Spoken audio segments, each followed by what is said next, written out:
Hello guys, আসসালামু আলাইকুম। কেমন আছেন সবাই? তো welcome to another new blog. So আজকে হুন্ডাটা ঘোরাচ্ছে কেন? সো আজকে একটা হুন্ডা ঘোরানোর রিজন আছে।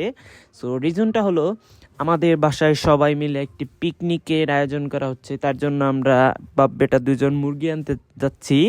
সো মুরগি, আমরা যেই মুরগিটা নিচ্ছি সেটা হলো সোনালী মুরগি, কারণ প্রত্যেকটা জন প্রতি একটা করে মুরগি পাবে। আর গাইস, আজকে যেটা রানবে সেটা হলো কি খাপসা না বাপসা কি জানি বলে, আমি জানি না, আমি শুধু খাইতেই জানি। সো এখন মুরগি নিয়ে আমরা বাসায় চলে যাই, বাসায় চলে যায় তারপর আম্মুরে দেই এই মুরগিটা। তারপর আম্মু খুশি চুটে মাটিতে গর্ত করতে শুরু করে চুলা বানানোর জন্য।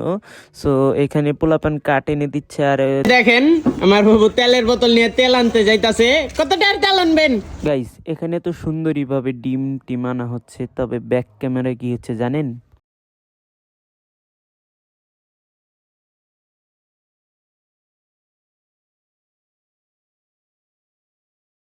ওকে, ব্যাক টু ওয়ার্ক। সো তারপর ফুবু তেলের বোতল নিয়ে আসে এবং ইমামকে দেয়, ইমাম যে ইমামের মামিকে দিয়ে আসে।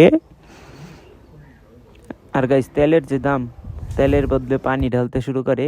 আসলে না ভাই, তেলের বদলে পানি ঢালছে কি এর জন্য? এই যে ডিমগুলো সিদ্ধ করবে তার জন্য।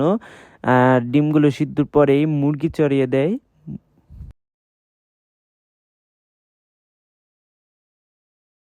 তারপর মুরগিগুলো উঠানোর পর আমি ওখান থেকে একটু টেস্ট করে দেখি যে ভালো হয়েছে নাকি না। তারপর ভাই, টু বি অনেস্ট, রাত হয়ে গেছিল আর মানুষ অনেক ভিড় জমিয়ে ফেলছিল, তার কারণ শীত তো ওখানে, মানে অনেক মজা। আর তারপর পেঁয়াজ বেরেস্তা দিয়ে দেয় এবং মুরগিও চড়িয়ে ফেলে, তার কারণ অনেক সময় লাগবে মুরগি হতে।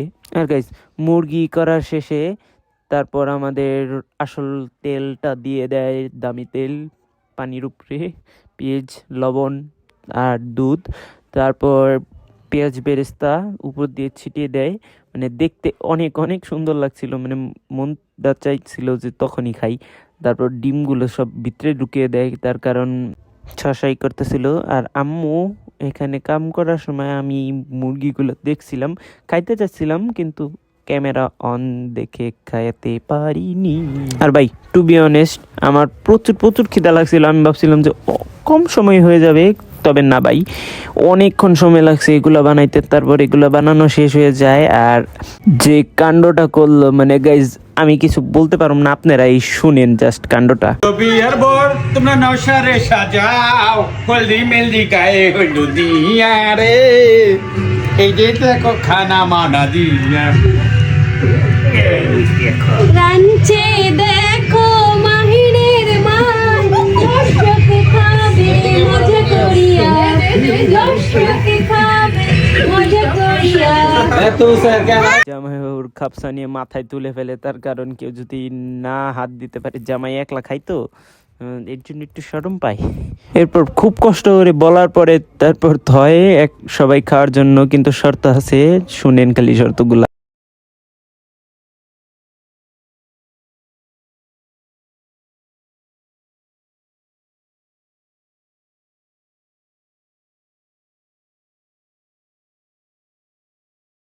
টু বি অনেস্ট, কারোর জন্য কিছু বলতে পারছিলাম না, খুবই খিদা লাগছে।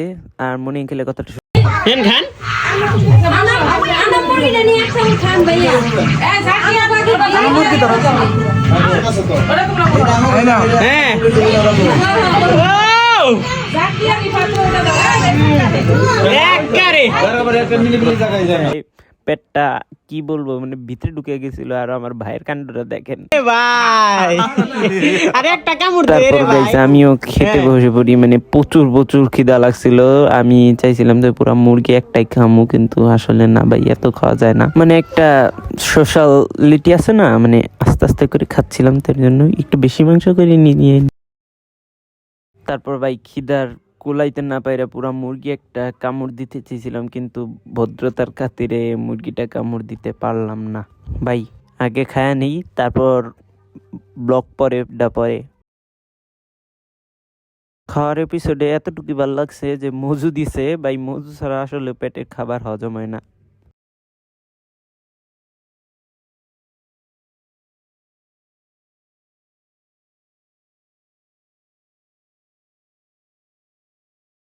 আর গাইস সবারই পেটে ক্ষুধা ছিল, মানে খাইতে খাইতে মানে কি বলবো, পুরা ঘর মানে দশে আলাইছে। আর গাইস এই দেখেন এনে মাংসের হাড্ডির স্তূপ হয়ে গেছে গা, মানে এত খাওয়া খাইছে সবাই।